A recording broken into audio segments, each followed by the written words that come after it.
तो हेलो दोस्तों, आज हम कर रहे हैं संज्ञा अपराध और असंज्ञा अपराध में अंतर।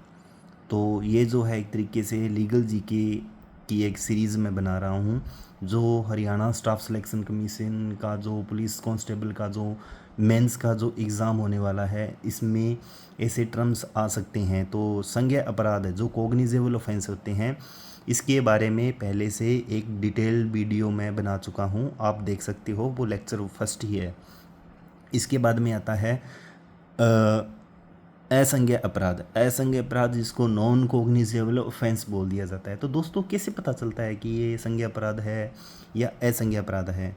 देखो, अगर कोई एक्ट है, जैसे पेनल प्रोविजन जिसमें दे रखे हैं, पनिशमेंट के प्रोविज़न उसमें दे रखे हैं, तो उसमें एक शेड्यूल्स होगी पीछे। तो शेड्यूल्स में डिस्क्राइब किया है कि वो कोग्निजेबल है या नॉन कोग्निजेबल है, वेल हो सकती है इसमें या नॉन वेलेबल है। मतलब अगर वो बेल हो सकती है तो वेलेबल ऑफेंस है, अगर नहीं हो सकती तो नॉन वेलेबल ऑफेंस है।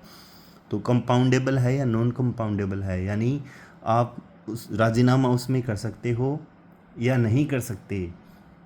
तो ये भी है। और किसके द्वारा वो ट्रायल किया जाएगा?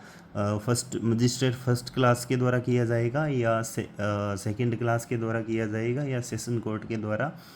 तो उसमें ये दिया होता है। तो जैसे क्या है, बीएनएस जो होती है, भारतीय न्याय संहिता जो होती है, उसके जो ऑफेंस है, संज्ञा अपराध है या असंज्ञा अपराध है, वो बताता है। बीएनएस जो है, भारतीय नागरिक सुरक्षा संहिता की जो शेड्यूल्स है फर्स्ट, उसमें ये बताया है कि कोई अपराध जो बीएनएस का, वो कौन सा संज्ञा अपराध है, कौन सा असंज्ञा अपराध है। तो संज्ञा अपराध जो कोग्निजेबल ऑफेंस होते हैं, ये माना जाता है कि गंभीर प्रवृत्ति के ऑफेंस होते हैं। दोस्तों, अगर कोई भी कोग्निजेबल ऑफेंस हुआ है तो उस केस में उसमें एफआईआर की जाती है। याद रखना, पुलिस स्टेशन में।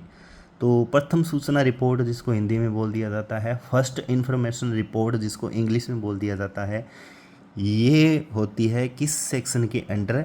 173 बीएनएसएस, भारतीय नागरिक सुरक्षा संहिता के तहत ये की जाती है, सेक्शन 173 के तहत।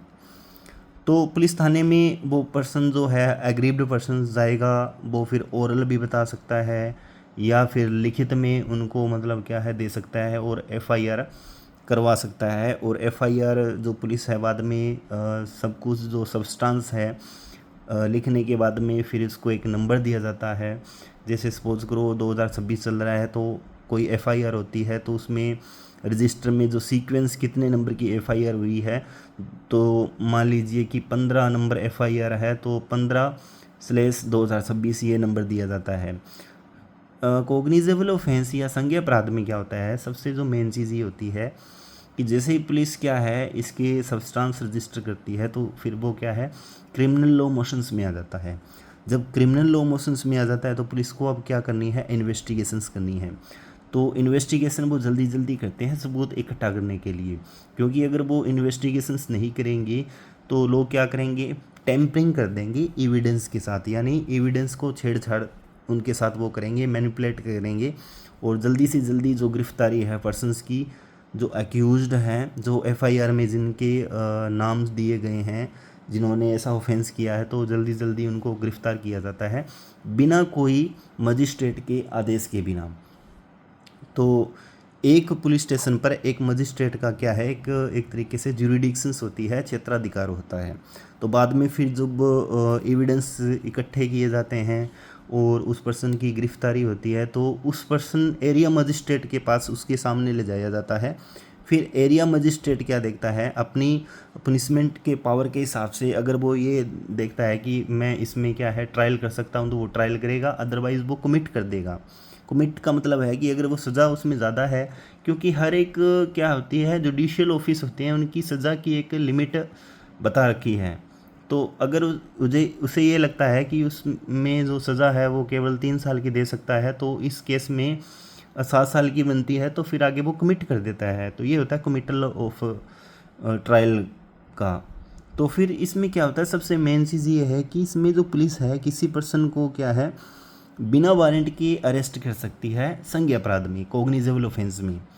और इसमें क्या है कि इन्वेस्टिगेशन करनी है तो इसमें कोई इंटरफेयर नहीं होता किसी भी मजिस्ट्रेट का, किसी भी टाइप का। तो जो असंज्ञेय अपराध होते हैं वो कौन से होते हैं? जो कम गंभीर प्रवृत्ति के ऑफेंस होते हैं।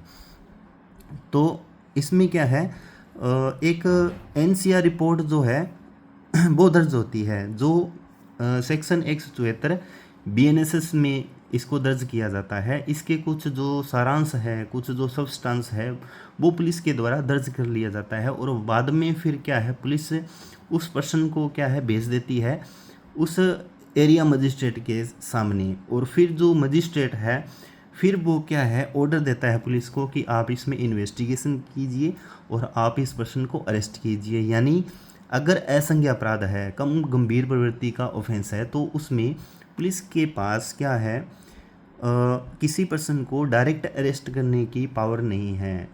फिर जो है उसको अरेस्ट कर सकते हैं, उस ऑफेंस को इन्वेस्टिगेशन कर सकते हैं। कब करेंगे? जब मजिस्ट्रेट के आदेश के अनुसार। अगर किसी पर्सन को क्या है अरेस्ट करना है तो मजिस्ट्रेट का वारंट होना ज़रूरी है। तो ये होते हैं असंज्ञेय अपराध। तो दोस्तों होपफुली आपको ये समझ में आया है। तो आगे के लिए वीडियो के लिए तैयार रहिए और लाइक और सब्सक्राइब कीजिए।